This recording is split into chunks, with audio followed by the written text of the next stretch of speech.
This day in sports history. Hey, I'm golf broadcaster Matt Adams. The updated and expanded second edition of my book, The Golf Round I'll Never Forget, Golf's Biggest Stars Recall Their Finest Moments, is now available. Readers can expect to march with Arnie's Army at the 1960 U.S. Open, relive Jack Nicklaus's remarkable 1986 Masters win, and be amazed by the Tiger Slam. The Golf Round I'll Never Forget, Golf's Biggest Stars Recall Their Finest Moments. Pick it up where fine books are sold, including BarnesandNoble.com and Amazon.com. Hey, it's This Day in Sports History with me, Steve White. This Dish is a member of the Sports History Network, a group of sports nerds who like nothing better than deep diving into sports history. You can check out sportshistorynetwork.com for more info and to find more podcasts that may interest you. It's September 10th, and on this day in 1978, the Holy Roller became part of NFL lore. Say what you want about video replay reviews of close plays in whatever sport you watch. I mean, it is a fair way to arbitrate things in the moment, but in the days before 50 cameras watched every inch of turf and slow-mo could be zoomed into a nanometer to determine whether something happened or didn't happen, we relied on just plain old human being referees to say yay or nay. And with good old-fashioned human error figured in, we have some of the coolest plays to look back on. On this day, the Oakland Raiders pulled off one of the wackiest ends to a football game to beat the San Diego Chargers. It was week 2 of the NFL season, and the Raiders had made the trip down the coast to Southern California for a game against the Chargers, despite the fact that Oakland lost in week 1 and San Diego had won their season opener. The Raiders were a little overconfident about their chances in this one. Raiders Pro Bowl linebacker Phil Villapiano said that the night before the game, a lot of the Raiders players went out to a country and western bar to sing karaoke and ended up singing and drinking into the early morning hours, missing curfew by several hours. When game day rolled around, they weren't exactly feeling their best, but they did have a game to play. Oakland went through the motions, and a few were a little bit surprised that even though they were mostly still hungover, they were hanging around in this game. The Chargers led 20-14 late in this one. A Rolf Benerschke missed extra point was the only thing keeping it from being a 7-point lead. The Raiders had the football, and they were driving down the field, needing a touchdown for sure. After a Kenny Stabler to Fred Biletnikoff completed pass down to the 14-yard line, the Raiders took their final timeout with 10 seconds left. They took a shot at the end zone, but the pass fell incomplete, with 4 seconds left on the clock. Here with the call from that day is the voice of the Raiders, Bill King. Robisky and Banaszak to the back. Slot right. Branch inside. Bradshaw. Stabler back. Here comes the rush. He sidesteps. Can he throw? He can't. The ball flipped forward is loose. A wild scramble. 2 seconds on the clock. Caspar grabbing the ball. It is ruled a fumble. Caspar is recovered in the end zone. The Oakland Raiders have scored on the most zany, unbelievable, absolutely impossible dream of a play. Stabler, while being hit, the ball squirted forward. Madden is on the field. He wants to know if it's real. They said yes. Get your big butt out of here. He does. So Stabler was nearly sacked in the backfield. Before he went down, the ball, squirted out. Raider running back Pete Banaszak tried to pick it up, but instead advanced it forward, by mistake, I guess, where Oakland tight end Dave Caspar fumbled it a little bit more into the end zone before falling on it. The referees on the field ruled that Stabler had fumbled initially and that they could not determine whether Banaszak or Caspar pushed the ball ahead. If that play happens now, it is ruled an incomplete pass from the start. And if replay had been available back then, well, the officials would have seen the same thing. Stabler maintained for decades that it was a fumble, but always with a bit of a coy smile on his face. And finally, in 2008, in an interview with NFL Films, he admitted that, yeah, he tossed it forward. Both Banaszak and Caspar also admitted to pushing the ball forward illegally.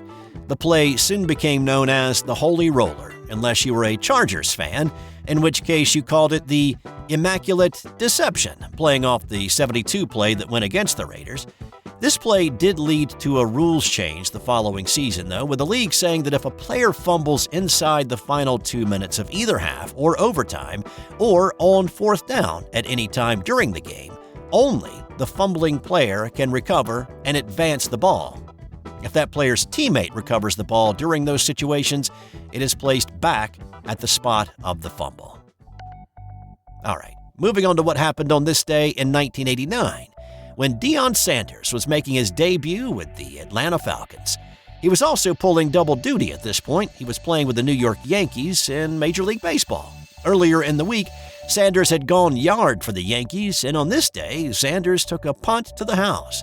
It was the season opener, and the LA Rams were in Atlanta on this day. Initially, Sanders dropped the Dale Hatcher punt. It was fortunate that Hatcher had literally outkicked his coverage because it gave Deion a chance to recover and pick it up.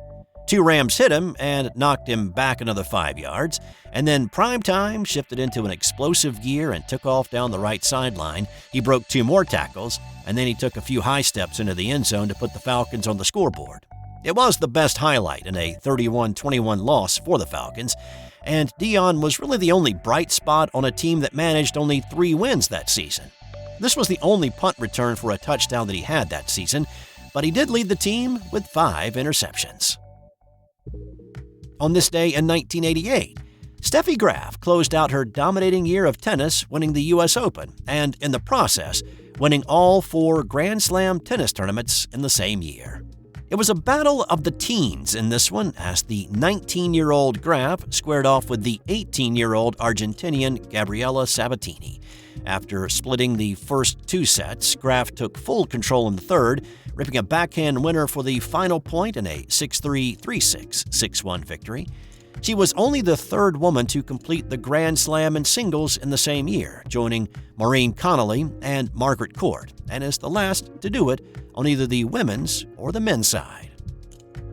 Now, going along with that, on this day in 1962, men's tennis player Rod Laver won the U.S. Championships, becoming only the 2nd man to win all 4 Grand Slam tournaments in the same year, joining Don Budge, who had done it 24 years earlier. The Australian Laver beat American Roy Emerson in a 4-setter in a rematch of the previous year's U.S. Championships final. 7 years later, Laver would complete the sweep again, becoming the only person who has managed to win all 4 singles titles in the same year, twice. And on this day in 1992, it was a big win for NFL players when New York Jets running back Freeman McNeil, along with 7 others, won their court case against the NFL's Plan B free agency. So, Plan B was the first allowance of any type of free agency in the NFL. It was started in 1989, and it allowed for each NFL team to have limited rights to 37 players on their roster. If a player received an offer from another team, their current team had the right to negotiate and retain them. If you weren't one of the 37 protected players, you could negotiate with whomever you wanted. McNeil and the 7 others who had been assigned Plan B status sued, saying that was an unlawful restriction. On this day, a jury agreed with them and awarded them damages.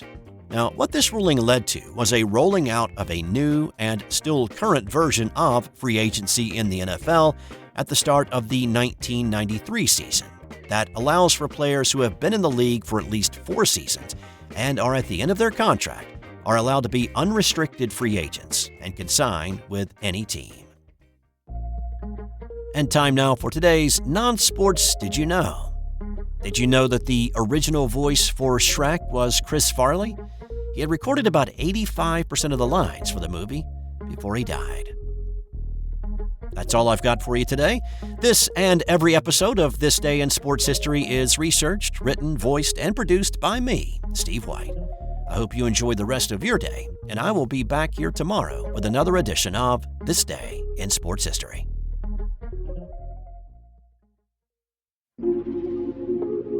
This has been an original Thrive Suite production. Hey there, sports history fan. This is Arnie Chapman, a.k.a. the Football History Dude, and I hope that you enjoyed this recent episode presented by the Sports History Network and were able to learn some good old-fashioned sports history knowledge nuggets. I started the Sports History Network back in 2020 with the mission to help podcasters find a community of like-minded sports history nerds, as well as helping aspiring podcasters to start their own shows. We have a little bit over 30 shows on the network right now covering all sorts of sports history, but as far as I'm concerned, we're just at the toothpick in the ocean moment, that can't even figure it out because there's so much more coming. We wanted to create the ultimate headquarters for sports yesteryear, starting with Podcast Network and our website, but we're going to continue to move into other mediums as well. And here's the cool part, because we want you to be part of our team.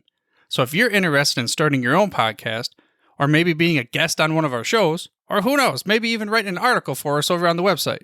Seriously, all you got to do is reach out to us on the contact page over at sportshistorynetwork.com.